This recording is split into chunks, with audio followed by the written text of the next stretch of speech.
We now look at the configuration of the threat prevention. Configuring threat prevention is easier if you use source and destination, because you can then simply map what you have configured in your access control policy from where to where you allow traffic. It's easier than working with the protected scope functionality, where you cannot define the source and you always need to kind of think your head twice to understand when traffic is matching. What we perform as an action for traffic that is flowing towards our servers is we created a dedicated profile with IPS, antibot, antivirus, and threat emulation active.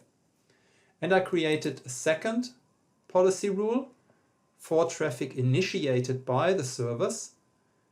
And here I activated IPS, antibot, and the threat emulation functionality as well. Note, this is just an example. It might be more adequate for your environment to create a different rule set. If we look at the protections Checkpoint provides for the Sunburst attack, we see that we have currently in Antibot 4 signatures. So Antibot signatures, the 4 signatures that we have, they have a confidence level documented and a performance impact documented.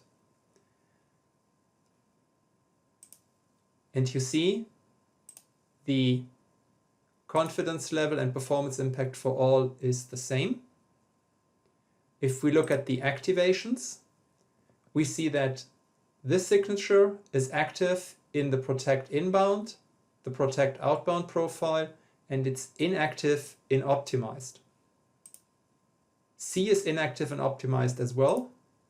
B is active and optimized. And A is active and optimized. So let's understand why this is the case and review.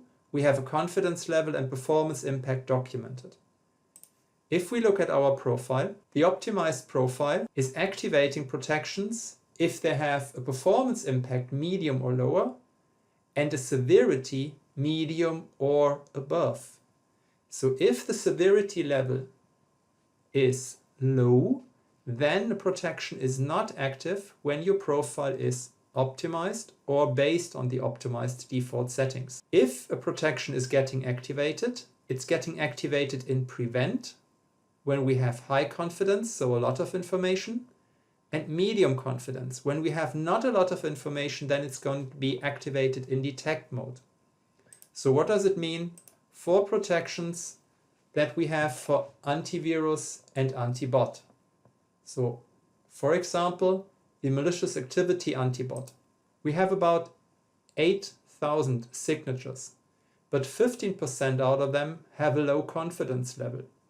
So in the profile that we just reviewed, they would be active in detect mode.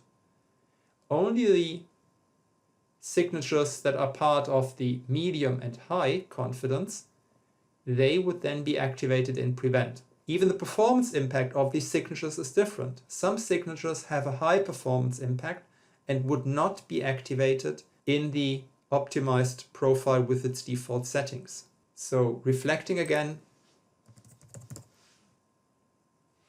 on our 4 signatures. Performance impact and confidence. The severity is not documented. So if these 2 are activated in the optimized profile, but here not, it must be because of the severity that is associated with these signatures. So signatures C and D have a severity of low. That's why they are not activated in the optimized profile, but they are active in the profile observe and protect. So let's look at these 2 profiles. Because in these 2 profiles, I activate everything that has a high or lower performance impact and a severity of low and above.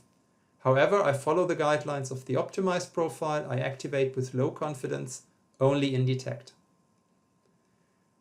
Our Sunburst threat prevention signature is not activated because it has a high performance impact, but we can change this with a simple mouse click. We edit, and then if we have the optimized profile assigned in our network, we simply can override this with a prevent action. We close, and now you see that the signature is active, and you see here in the filters, user modified. So even in case you want to review what has changed, you can use the filter and enable user modified, and you see all the protections that are modified by you. Thank you for watching this.